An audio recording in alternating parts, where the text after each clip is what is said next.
introduce everyone to our presenter this evening, Donald Davis, Davidson class of 1966. Donald is a celebrated storyteller, author, and educator whose work celebrates the power of memory and identity. Born and raised in the mountains of Western North Carolina, Donald Davis grew up in a world where stories weren't just told, they were lived. After a 20-year career as a minister, Donald transitioned into storytelling full-time, captivating audiences across the globe with his very unique style. With a career spanning over 300 annual presentations at festivals, schools, and even the Smithsonian, he's widely recognized as one of the most influential voices in the American storytelling revival. We are honored to have him here with us tonight. And Donald, I turn the program over to you. Thank you, Judith.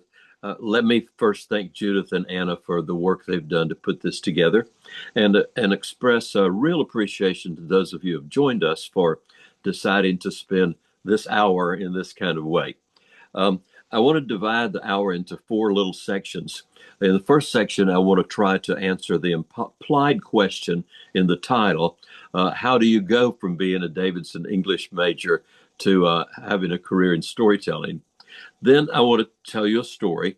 And after that, I want to show you some little tricks about finding your own stories, either back from your own brain or from maybe older relatives you still want to get some things from. And then we'll have a time for questions and answers. So I'd like for you to know ahead of time where we're going. I was born and raised in Waynesville, North Carolina. Waynesville is the county seat of Haywood County. Most of Haywood County is public land. It's either part of the Great Smoky Mountains National Park, Blue Ridge Parkway, or Pisgah National Forest. My ancestors lived on land that's now within the Great Smoky Mountains National Park. If you visit Cataloochee or many of the areas on the eastern side of the state line, that's my growing up land. When I was a child, we would go to my grandparents' house where my mother grew up, or we would go to my Uncle Frank's house where my dad grew up. And I didn't know it was called storytelling. It was just visiting. But from the time I was in the second grade, I would go back to school and tell kids stories I'd heard on those family visits. And they would say, tell it again, tell it again. So that was really the beginning place for me. My dad worked in the bank. My mother was a teacher. They had both grown up on homesteading farms during the Depression. And their lives were full of stories. And there was no television. There was no going to the mall. Many of my relatives never drove and never had a car. And so that was the world. I was graduated from high school there in 1962 and came down to Davidson. I'd had three very influential teachers who had gone to school there.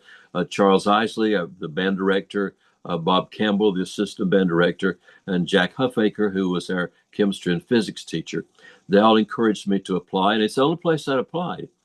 And I got there and became an English major. I was planning to go on to divinity school, and being an English major meant that I could take some courses in other areas that counted toward the English major. I could take Rupert Barber's drama and theater classes. I could take Dr. Bailey's Iliad and Odyssey and translation class. I could roam around here and there and do a lot of things that were fun. Two discoveries I made there. Once in one of Dr. Lilly's classes, we were looking at the Canterbury Tales, and I thought, I already know most of these stories. I heard them from my grandmother, but they were always about a boy named Jack. Jack, the eponymous, fortune-seeking male in all of British oral literature. But they didn't come from a book. In my life, they came down through the generations, and my grandmother passed them along. Also in Frank Bliss's Shakespeare class, when we got to King Lear, I thought, I know this story too. It's an old story called Like Meat Loves Salt. Again, I heard at my grandmother's house. So I was beginning to figure out that I did learn some things growing up, just listening under the table or on the porch. I graduated, went on to Duke to seminary, and finished in 1969 and became a United Methodist minister. Two things would happen when I was a minister that led toward my career in storytelling. The first was some church member who went to the Kiwanis Club or Lions Club or Rotary Club would ask me if I would do a program in a week or two. And of course, I would agree. but I'd forget about it. And then that day would come, and they'd call early in the morning saying, I'm on the way to pick you up. And I thought, oh my goodness, what am I going to do? And so I would just tell a story from childhood. And I'd been warned to let them out early. And when I finished, they said, no, tell another one. Tell another one. Don't you have to go back to work? Oh, no, not today. Just tell us another story. So that was one thing that happened. The other was when I had teachers who were church members, I would volunteer to come tell stories at their schools or classes. And that sort of led from one thing to another, and grew and grew and grew. My second appointment was to Cherokee County, North Carolina, that last county way back in the tail end. And within that parish, there was the John Campbell Folk School. And I would go to the folk school a lot. I actually, as a volunteer, taught dance there for about 5 years. And when people would come to dance and there weren't enough people there yet, I would tell a story. And one year, I think it was 1976 or 77, maybe, I went up to Berea College for their Christmas dance school between Christmas and New Year's. And there was a man there teaching a class called Storytelling. He was a man named Leonard Roberts who taught folklore at Eastern Kentucky University. And he had just put out a book called I Bought Me a Dog. And he read us the first story in it that he had collected from somebody in Kentucky. And it was a story I'd heard my Uncle Gudger tell over and over again. And he said, then, does anybody have any dog stories? Nobody said anything. And so I raised my hand and I told about a 30-minute story about my Uncle Frank's foxhound who took off following the dried up tracks made by a fox 50 years ago and ended up 20 minutes later in a used clothing store in Baltimore, Maryland, barking at an old worn out fox fur coat. Well, there were three people in that class: David Holt, a musician, storyteller, Connie Reagan, and Barbara Freeman. They were on the board of the National Storytelling Festival, a brand new entity, just started there in the early mid 70s. And they invited me to come to the National Storytelling Festival and tell stories just based on that one story. And I did that. And that was sort of the beginning of a whole new world and whole new life. People starting their own festivals would come to the National Festival to sort of watch tellers and get ideas. And that first time I was sort of, deluded by uh, and deluged both by people asking me if I could come to their festival. I was still full time in church, and so that year I went to two festivals, the North Atlantic Festival in Rockport, Maine, and the Northern Appalachian Festival in Mansfield, Pennsylvania. And it was just kind of, I suppose, word of mouth and rumor from then on. I've never ever done anything I asked to do. The only thing I've ever done in storytelling is things that people have asked me to do, including going to festivals and progress as the world went along. So I began to do that. I could go maybe 2 full weekends a year, and people would say, other people can do the church things. Other people can't do what you're doing with storytelling. You need to do this. So I decided to take a year's leave of absence and see what happened. And in 2 weeks, it was obvious that there was no going back. People called from festivals saying, well, we hear you're available now, and could you come to our festival? And by the way, could you come a week early and do school visits before the actual festival starts? So I stuck with juggling between the storytelling world and my church world for the next 7 years. And then, because I'd actually been serving for 24 years, I took a retired relationship to the Methodist Church, which moved me out of the appointing system into the storytelling world. And so that's where I've been ever since then. Um, I go to festivals, maybe an average of a couple of weekends a month. I do a lot of theater shows. I teach a lot of week-long workshops on finding your own stories, which we'll talk about a little bit later. And it's just the whole world.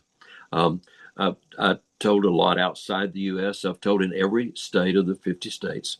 And I don't enjoy going overseas as much now as I used to because travel is just not pleasant. And my wife Trish and I drive everywhere in the U.S. except to Hawaii, and we put together national park visits and all kinds of things in between time.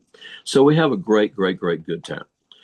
So let me change gears now, and if I may, um, just in an exemplary kind of way, just tell you one of my stories.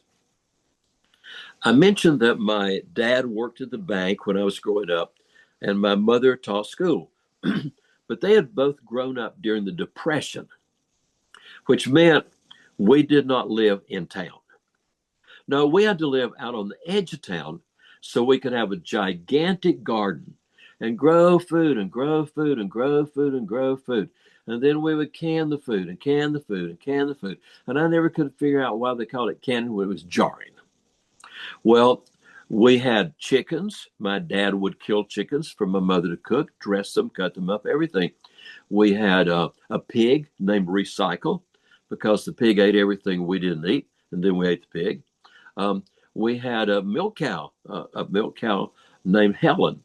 My dad milked twice a day, and we had milk and butter.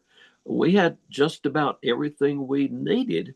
We lived in a little bungalow house, which we had heard was originally a Sears Roebuck kid house, and it had been built years ago, probably in the 1920s. Someone who owned it before we did had finished it out by adding a bathroom to half the back porch. So, what else could we need in this world? Heat. The house had no heat. And in the wintertime, that meant we just lived in the kitchen. There was a huge Monarch wood stove in the kitchen, and it kept us snug and warm in there. That's where we lived, and that's where my little brother and I liked to play. We had a square wooden kitchen table. Um, I always sat with my back to the door so nobody could sneak in and get me. My little brother didn't know any better. He just sat on the other side. Our daddy sat behind the table where there was no way he could get up to help my mother. And our mother had a place set at the end of the table near the stove, but she never sat down to eat. She would stand there with a pot holder in one hand and a big spoon in the other hand saying, "Does everybody have what they need? Anybody want anything else to eat?" My daddy would say, "Lucille, sit down and eat. I ate when I was cooking. Everybody got what they need? Anybody needs something else to eat? Lucille, sit down and eat. I'll eat when all of you get finished." I don't think she ever sat down for a meal. Well, that square wooden table, that's where my brother and I played in the wintertime. Our favorite game: go in the bedroom and pull an old quilt in the kitchen, spread it out over the table, let it hang down to the floor all the way around, and now we had a secret cave under there. Our second favorite game: go in the bedroom and drag an old quilt out of the bedroom, put it over the table, let it hang down all the way around. Then we had a secret gold mine under there. Our third favorite game: go into the bedroom, drag it off. We were dumb. That's the only thing we could ever think of to do. One day we were playing under that table, and we heard our mother leave the kitchen and go into another part of the house. You know what that meant to us? It was safe to fight. I was about 8 years old. My brother Joe was about 6 years old. We didn't know what we were fighting about. We just been saving it up. I think our goal was to see if we could kill each other before our mother got back and stopped us.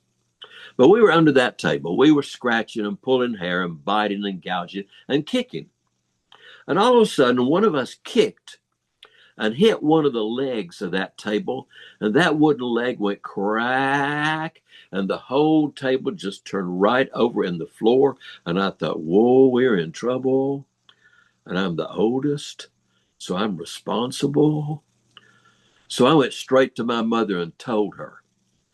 My little brother tried to break the table. I tried to stop him. I tried to stop him. I could not stop him. Well, our mother came in the kitchen, and when she saw that table, we could not believe what she said. She said, "At last, we can get a new table."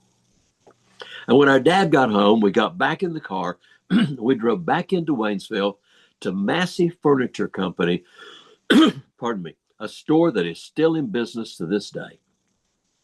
We went inside and we met Mr. Francis Massey. And my dad said to my mother, Lucille, you look all around this store and pick anything you would like. And while we're at it, let's just go all the way and get chairs to go with that table. And my mother looked and looked and looked and looked. And finally, when she made her choice, she came back and showed us. And Mr. Massey said, Lucille, you have picked what we call a dinette set. It's a new thing. It was beautiful. That new table, the dinette set, was it made of wood? No. The top looked like this gray plastic marble. Were the corners square? No, no. The corners were round, and it dipped in a little bit on the side. And there was this little groovy silvery metal band that went all the way around the edges of it. And the legs were like silver pipes, two on each corner. They started together down at the floor, and they came up, up, up, up. And my daddy said they must have had a falling out because they separated and disappeared under the table. And the chairs matched the table. But on the chairs, the little pipes went down by the back, up by the seat, down to the front, around and met in the back. My brother and I could get in one of those chairs and we could bounce all over the kitchen. Well, one night we were eating there. We hadn't had that new table very long. And our mother was performing what my brother Joe and I called food torture. When I don't know why, with all the good food we'd grown in our garden, with all the beans we'd canned for the winter, with all the beets we'd canned, with all of everything we canned, with the potatoes in the basement, with the onions in the basement, with the carrots in the basement. Why? She was forcing us to eat nasty and disgusting food from the store. And that night, food torture involved from the store canned mixed peas and carrots. I despised canned peas and carrots. You know, the peas have been in the can so long, they're not even round anymore. They just kind of squat down and hang out on the sides. And the little carrots are so ashamed of what's happened to them. They try to suck in on the sides and they turn kind of black on the corner. And the whole mess is swimming around in this greasy, gray, green looking juice that runs straight to your bread and looks for all the world like monkey vomit. I hated canned peas and carrots. My mother would say, now you have to eat your carrots because if you don't eat enough carrots, you can't see in the dark. I'd say, I don't need to see in the dark. You won't let me stay up in the dark. She would say, you have to eat your peas and carrots because, and I could see her mouth moving, but I knew the words were coming from the depression. We don't waste food. And I'm thinking, lady, that stuff's not food. I'd eaten everything else on the plate, and now I had the peas and carrots lined up right around the edges because I thought if any of them want to jump overboard and kill themselves, I want them ready to go. 74 of those little things, 74 peas and carrots had to go somewhere. Well, I was thinking about it. And you know, when you're about 8 years old and you're nervous, your hands just jump around and jump around. And sitting right up close to that table, my hands were jumping around up under the table. And all of a sudden, they found something I didn't know was under there. They discovered the end of one of those pipes that made the table leg. And it was hollow on the end. And I thought, you could put something in there.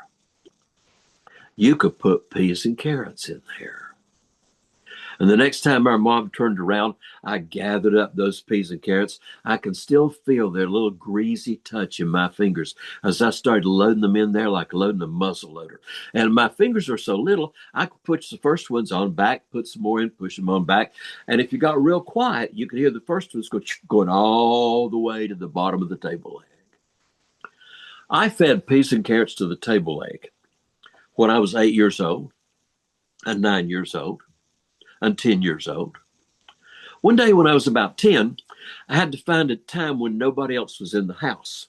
Because you see, I needed to pull the chairs out and turn the table around because I'd filled up all the legs on my side, had to start on the other side. Well, I would still be putting peas and carrots in the table leg. But when I was 12, we moved to a new house. My daddy and my Uncle Spencer were moving us in my Uncle Spencer's pickup truck. One day they were loading up everything in the kitchen, and I was watching because I had an interest in there.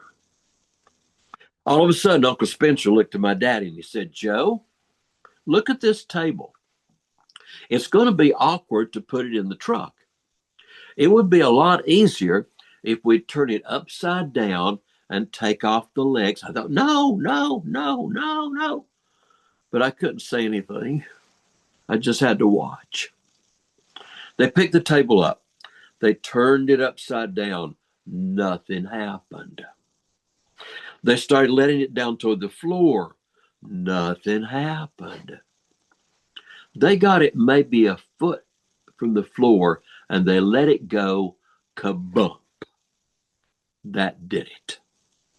Up inside those legs, something started going as years of dried up peas and carrots came running down out of those legs up to the on the upside down tabletop. My Uncle Spencer didn't have any kids. He thought that's the cutest thing he'd ever seen. He'd go to one of those legs and he'd hit it. Bong, bong, bong. Here they come, Joe. Here they come. It's just like a slot machine. Right then my mother arrived. When she saw our peas and carrots on the upside down tabletop, here came those words: "We don't waste food." She looked at me and she said, "Little mister, you go get a clean container and put this perfectly good food in it.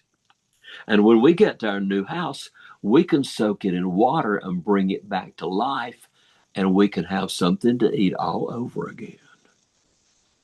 And when we moved, in addition to books and clothes and toys, I had 2 wide-mouthed canning jars full of antique peas and carrots. My mother kept them on the kitchen counter. We'd go in the kitchen and she'd say, "Oh, what should we eat today? Maybe it's time to eat these. No, let's save them for company." You want to know what finally happened? Well, since you're related to Davidson College, you all are very smart. So instead of telling you, I'm just going to give you some clues. First clue, the Methodist Church. Second clue, summer vacation Bible school for children. Third clue, arts and crafts. Our Bible school teacher, Miss Sloan, told us that we were going to make beautiful mosaic artwork. You know, where you glue things onto a wooden background. And she had some dried beans of different kinds, and she had some dyed macaroni. But she said, when we get started, we need all kinds of things for our pictures.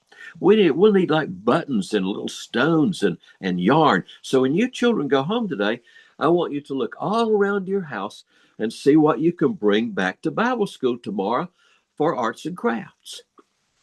I didn't have to look anywhere. I went back to Bible school the next day with a whole little paper bag full of dried up peas and carrots. They ended up in every person's artwork. My picture was going to be a picture of the rooster who crowed when Peter denied his Lord. And I needed those orange and little green things in the tail of that game rooster I was making. Everything was fine till the next Sunday when they invited the grown-ups to come see our work. That included my mama. When she came in that room and she recognized our peas and carrots in every piece of artwork, it was like she sucked the wind out of the room. Ooh. And then here came those words: "We don't What my daddy was laughing his head off. He said, "For once in your life, lighten up, Lucille. This is not food, it's art." And she finally got tickled, and I didn't even get in trouble. And you know, that picture hung above that table in the kitchen for years, till some little insects came along that didn't know the difference between food and art, and they ate it. And now the only thing that's left is the story, and that's why I have to tell it. Now, that's a story that is sort of a medium length story for me. And most of my stories average about 30 minutes. There's some that run up to 40 or so. They've made, for me, 19 books full of stories at this point, and a couple of books about telling stories or writing stories. So what I want to do is shift into that third stage and talk a little bit about how I learned to discover stories I already knew but didn't know that I knew, and pass some of those learnings and little hints on to you. When I started doing this, when the World's Fair was in Knoxville in 1982, I told 10 days at the beginning of the fair, and then I told 10 days at the end of the fair. And what I noticed there was people would come up after listening and they would ask questions about the stories, but they almost never asked about the plot. They wanted to know more about the people, the characters, people in the stories. And they wanted to know more about the place where I grew up and the place the stories came from. And that began to remind me of something. Even as an English major, we spent essentially all of our time studying literature talking about the plot. We didn't. We talked some about the people. We talked very little about the place, but the main look was at the plot. What happened? What happened? How does it turn? How does it spin? How does it come back on itself? How does it go up and climax and come down again? But people didn't ask questions about the plot. As I said, they wanted to know about the people and the places. And what I began to realize is before a story exists, the plot doesn't exist.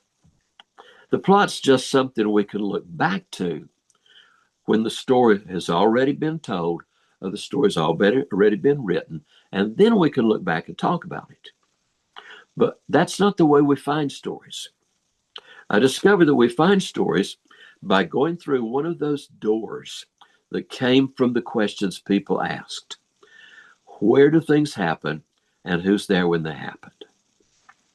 Let's imagine this. If someone said to you, "Tell me some things that happened when you were 8 years old," would you be ready for that? I bet not. Maybe one thing that was traumatic. But we have stories for most of the days of our lives. But what if I said to you, think for a moment, remember where you lived when you were 8 years old. Remember the house or the apartment, wherever you lived when you were 8 years old. Now, without ever thinking about the word story, can you just take me on a little tour through that place? Which door did you go in? What room did you enter? Oh, in the kitchen. Oh, what kind of stove did you have? What was on the floor? What were some of the things you loved to eat? You could take me all through that house to each person's room where they slept, to the living room. You can take me out and walk me around through the yard. And here's the trick. When you're taking me to those places, all of a sudden, you're telling me about things that happened in those places. Imagine going to see my, imaginary 92-year-old grandmother in a nursing home. I'm too old to have a 92-year-old grandmother. And saying to her, "Grandma, you're pretty old. Your disc must be about full. Tell me some things that happened when you were a little girl." And she kind of looks back and shakes her head and doesn't remember anything. But what if I then say, "Grandma, that little house where you and Grandpa lived when you first got married, I never saw it. It was torn down before I came along. But did that little road up there go up to that house?" She said, "It sure did." Did you go up to the front door that way? And all of a sudden she says, front door didn't open. Anybody came to the front door, they were either lost or selling something. So you went in the back door, she says, you went in the kitchen door. There was a porch on the back, and Grandpa used to stack wood out there in the wintertime so he could go get wood and bring it in without having to go way out where the wood pile's probably covered up with snow. But later on, he closed in part of that back porch and made a little bathroom out there.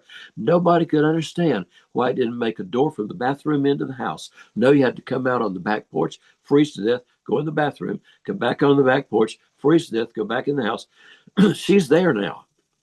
And she could take us all. Pretty soon, she's telling us about when the stovepipe fell down.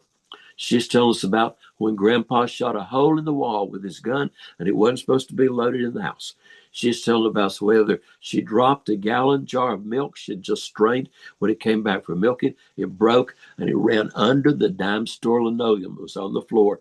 And before they could get that out, it soured in the summertime. My goodness, a while ago she said she didn't remember anything. And now we're hearing, one little beginning place for a story after another. See, at our house when I was growing up, we had a room on the back of the house that everybody called that room. And you know what was in that room? Everything nobody on the face of this earth needed for 10 generations, but you might. It had every copy of the Waynesville Mountaineer published in the last 50 years stacked up in there. It had ancient National Geographics. It had little curved plastic pans for every time anybody in our family had ever been in the hospital. It had every folded up brown grocery bag that ever come home from the grocery store.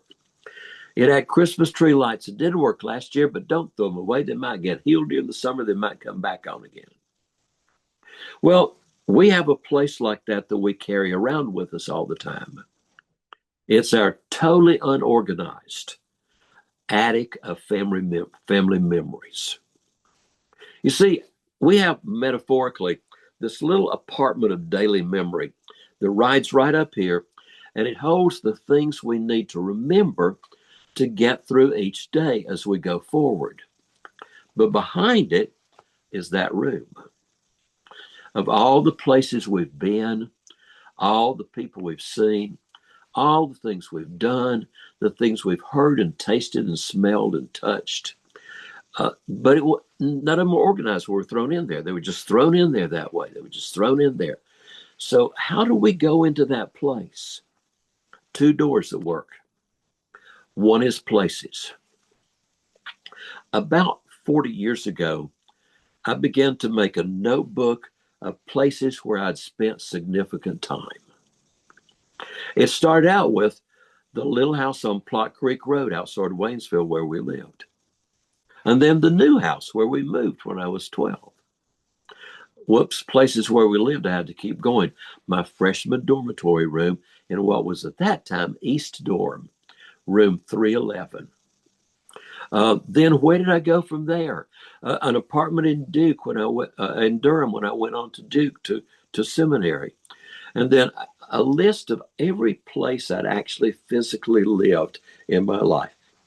How much more would you know about your own mother if you truly knew every single place she'd ever lived?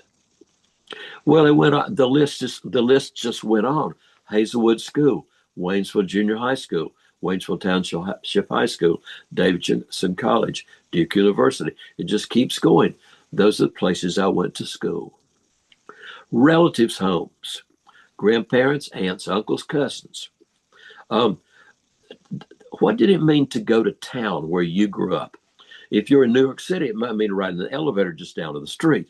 If you lived in Nevada, it might be driving 20 miles from a ranch into town. Or it could be in suburbs or apartments in between. But every place you ever, the relatives lived and that you lived, that you go on that way.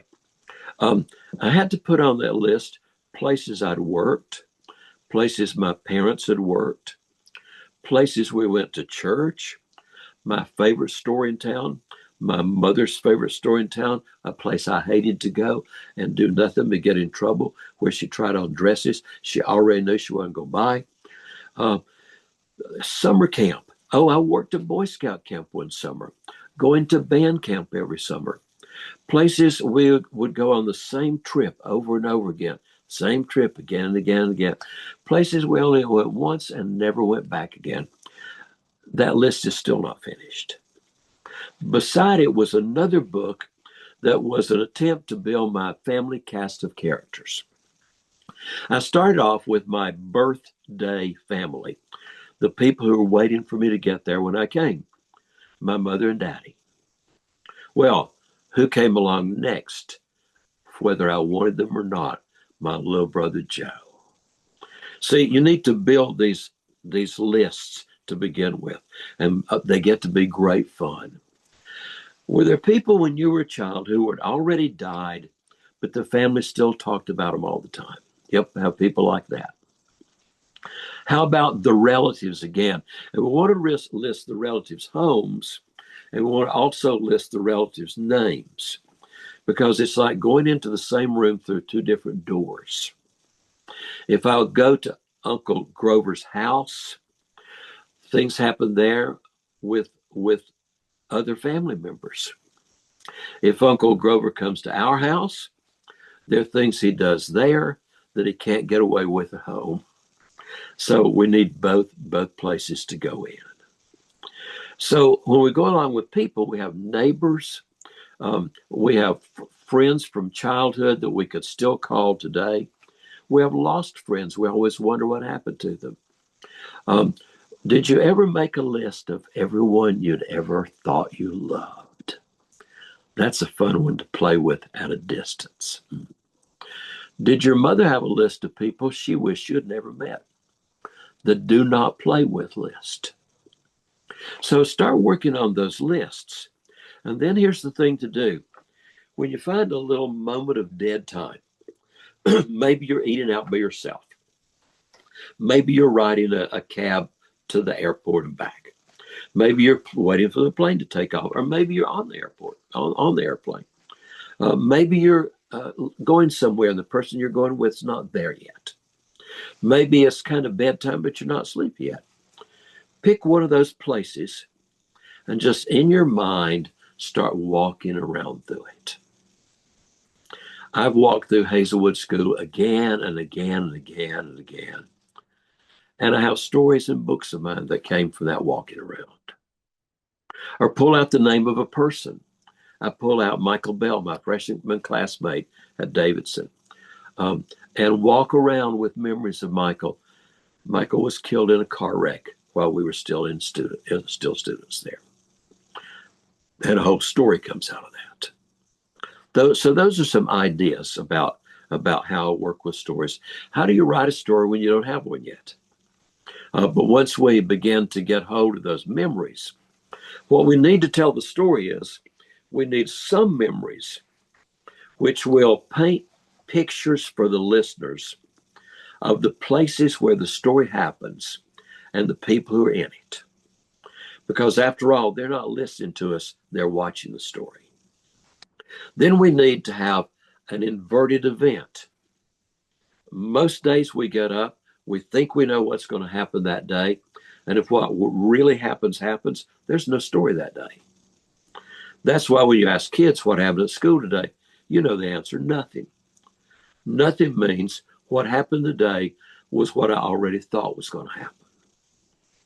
But if you wake up one morning and you start into that day, that predictable day, and something comes around the corner and turns the whole world upside down, it's something when you woke up, you did not know was going to happen that day. I did not wake up one morning when I was 8 years old and think, this is the day I'm going to cut my brother's hair and turn him into a 6-year-old Benjamin Franklin. None of us knew on 9/11 we were going to get up that day, go into our predictable day, and have the entire world turn upside down. When we have that predictable event, that's the heart of the story. But we don't start there. We need to keep that a secret for a while. We need to go back and build the places and populate them with the people when everything in their world was normal. And then it's time for the world to turn over. But that's not the end of the story. Kids think the end of their story is, and I got in trouble.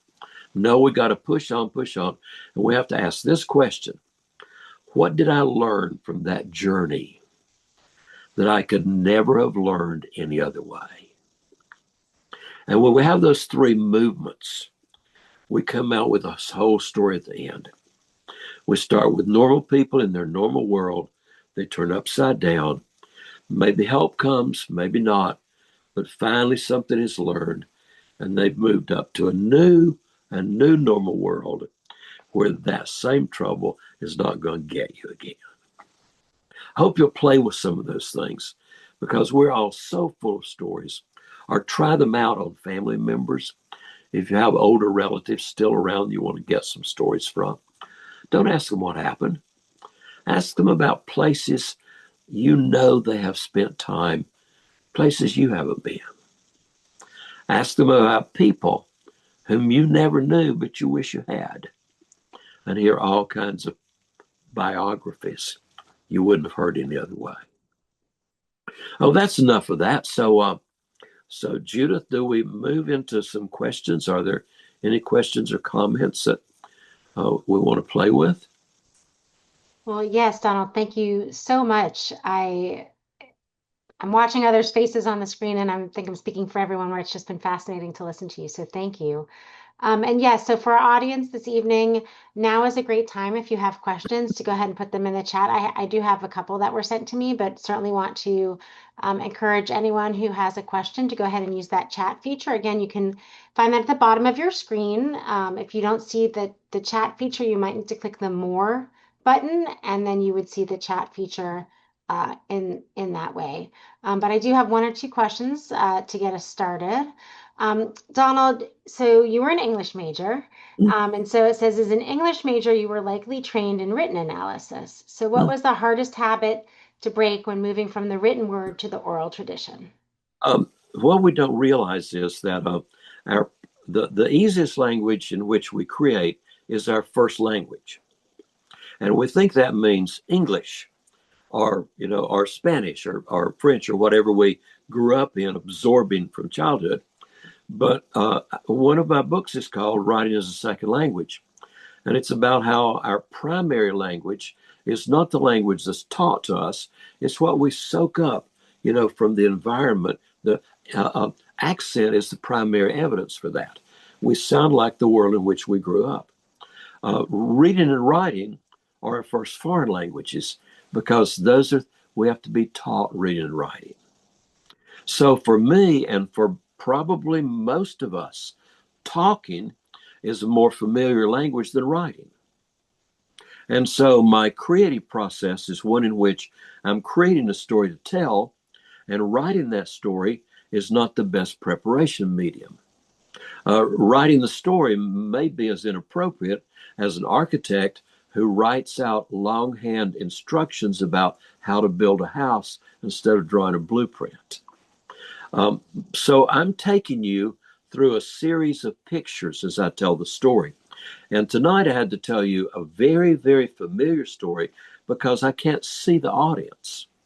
If I can see the audience, the moment someone laughs, I don't even have to finish the sentence, because laughter doesn't mean that was funny. Laughter means I see it, I see it, I see it. When I'm telling the story to a live audience, and I see these looks on faces going, huh? I know I have to circle around some more and pick that up. And that's true to really watch in different cultures and different parts of the country where things sometimes don't need to be explained at all. And sometimes I need to go around a little bit and bring people to where things are happening. So it was actually moving back to my most familiar childhood language, which is talking with my whole body, with your whole body, and watching the people to whom we talk, because they're talking back to us with everything but their voices.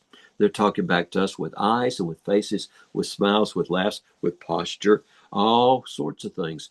And so for me, the story is a dialogue between us. I'm throwing out a rope to the listeners. I'm daring them to grab their end, and let's pull that rope up, and we'll walk the story back and forth between us in between it. So it's a very, very cooperative process. I never write stories for publication until I've told them so many times I really know how it goes. The first time you write, you think it's perfect, and it's really hard to throw away the stuff that's worthless. It's also hard you can revise 50 times, there's only one person working on it. But if I'm telling a story to 50 people, 51 of us are working on it already. They're working back at me with eyes and laughs and smiles. So it's really my starting place is working orally. Wonderful. Thank you. Someone else asked, you mentioned helping others find their kind of their turning point in their stories. How do you distinguish between a memory that is simply a vivid memory and one that actually has legs to be a story? You don't know when you're doing the collecting. If anybody watching is a quilter, you know that the first thing you do is not sew. The first thing you do is gather fabric and gather scraps and gather pieces and gather scraps and gather pieces. And if you're a dedicated quilter, you know you don't care if you're ever going to do anything with them or not. You just gather them because they're pretty and they're pleasant. If you're a chef, you know the first thing you do is not start cooking.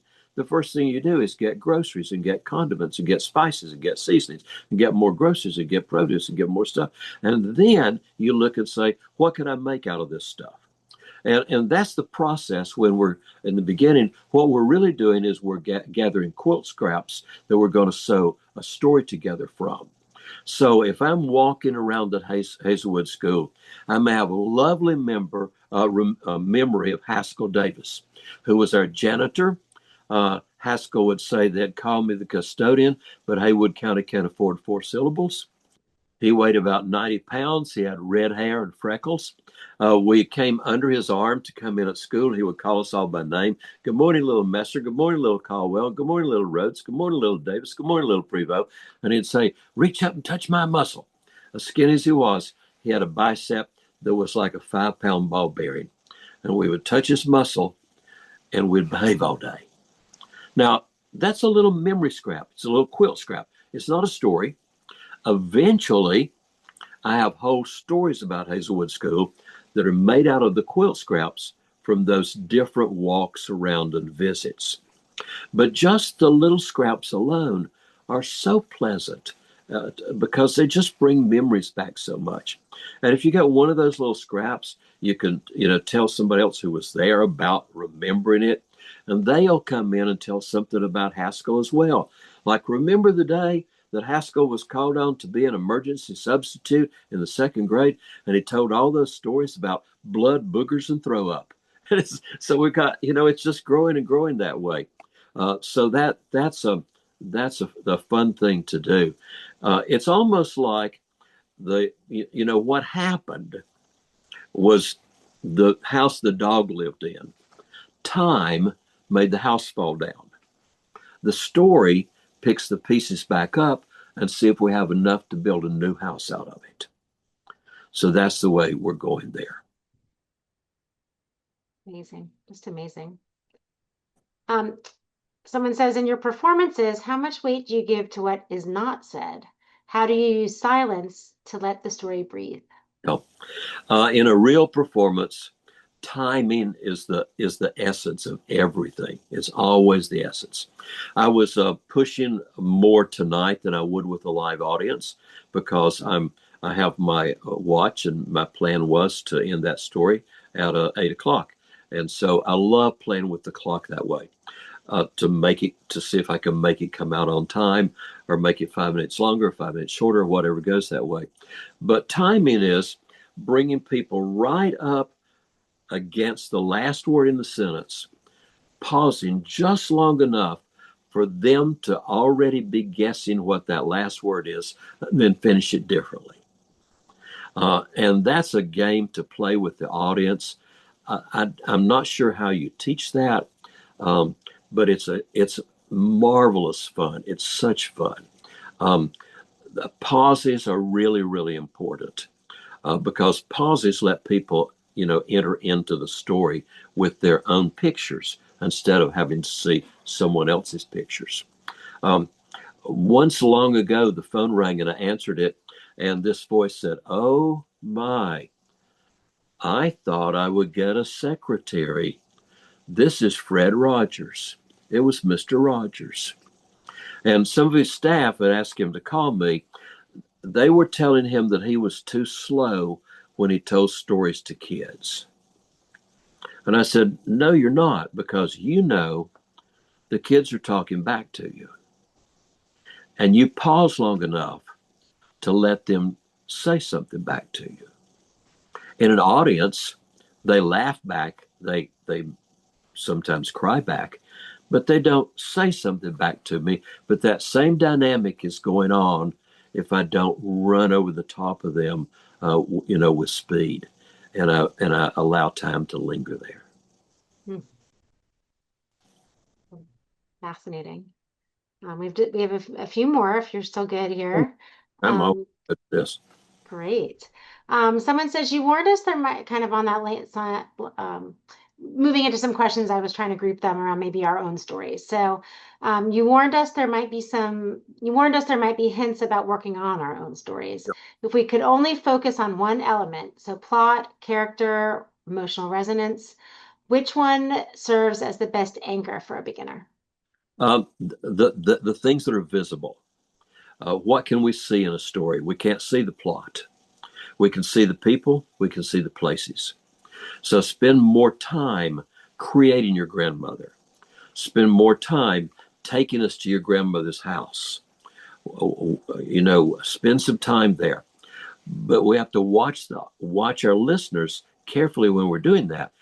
That a new story is not ready to go on stage. It's a newborn that needs to be fed and loved and cleaned up. So tell the story to your spouse, tell it to a friend, tell it to yourself. Just tell it, walk around and think about it. I've done this so much, I just think about it and tell it to myself over and over again. Because someone listening will show you with their body when you're showing them too much. And they'll show you with their eyes when they want to know more. And so we just learn to play with that and learn to play with that and learn to play with that. Don't start with the plot. If you've ever had the experience of trying to tell a story and people just look back at you and said something like, "Is that it?" Or, "I guess you should have been there."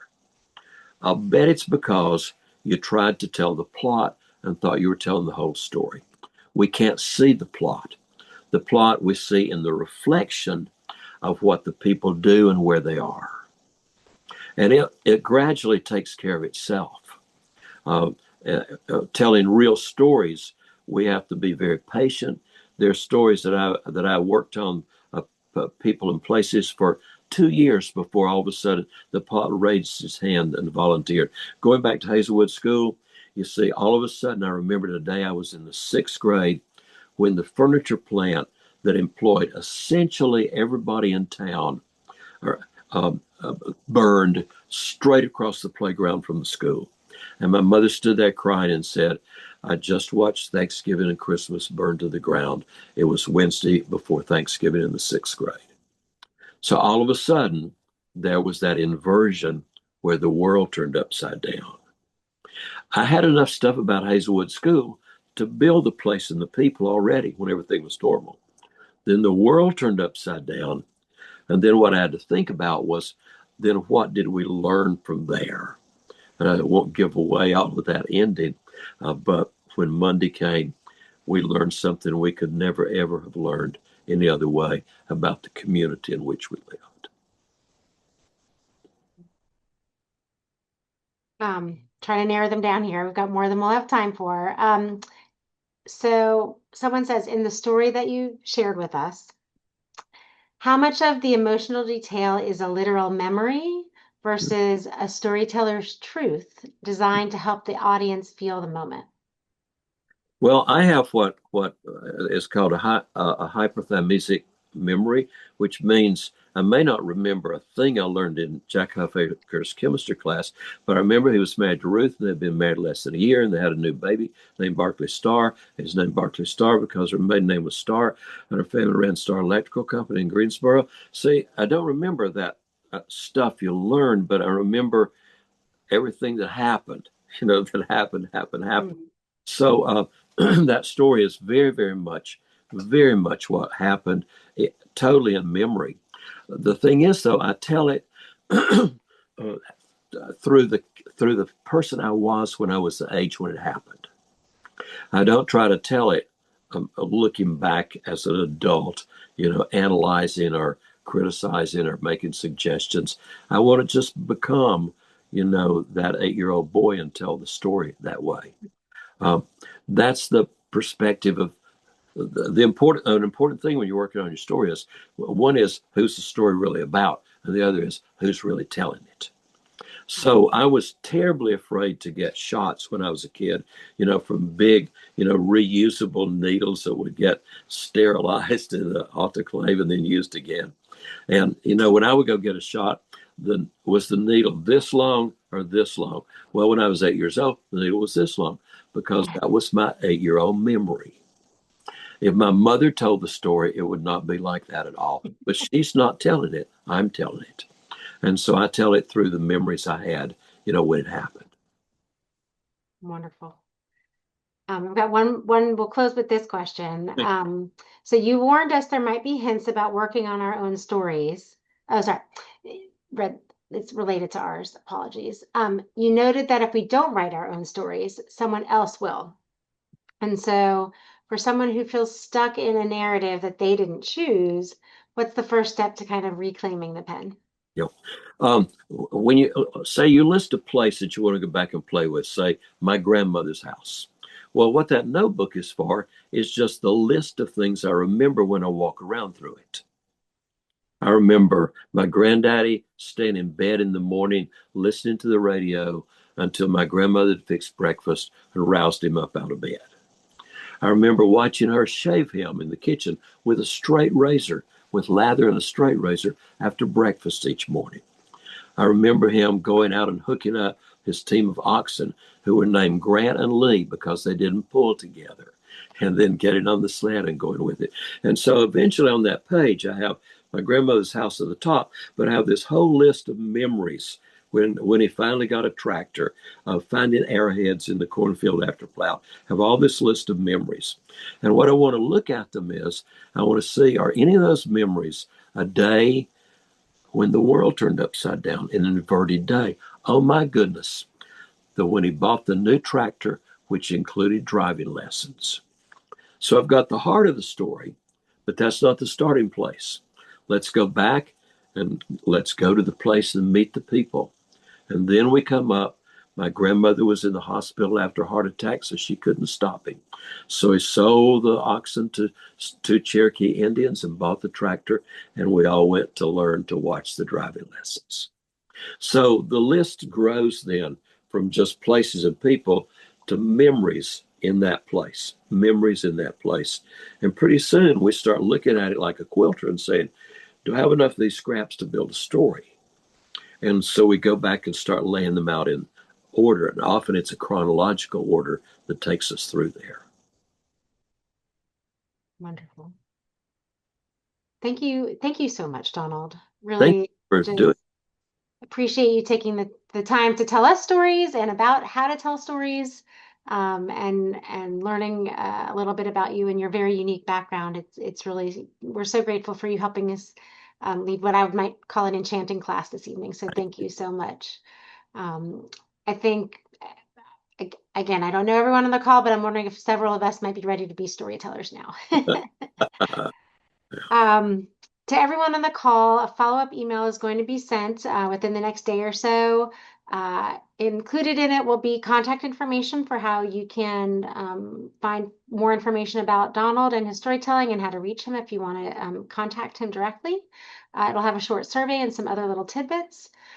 Note that this event was recorded this evening, and so we will be working on getting that recording set, and that'll be up on the the website where this class is listed, probably by the beginning of next week. Feel free to check it out. Feel free to re-listen to Donald's story or anything about his background, and also to share the link of the video with anyone else you think might really enjoy tonight's program. I know that would several folks were not able to join us tonight. And finally, thank you to everyone that did dial in. We, as Donald said at the beginning, we're grateful that you chose to spend an hour of your evening with us doing this evening. And again, Donald, once again, really thank you so much for sharing this gift with us. We are so very grateful to have you in the Davidson community. Thanks everyone, and have a great night.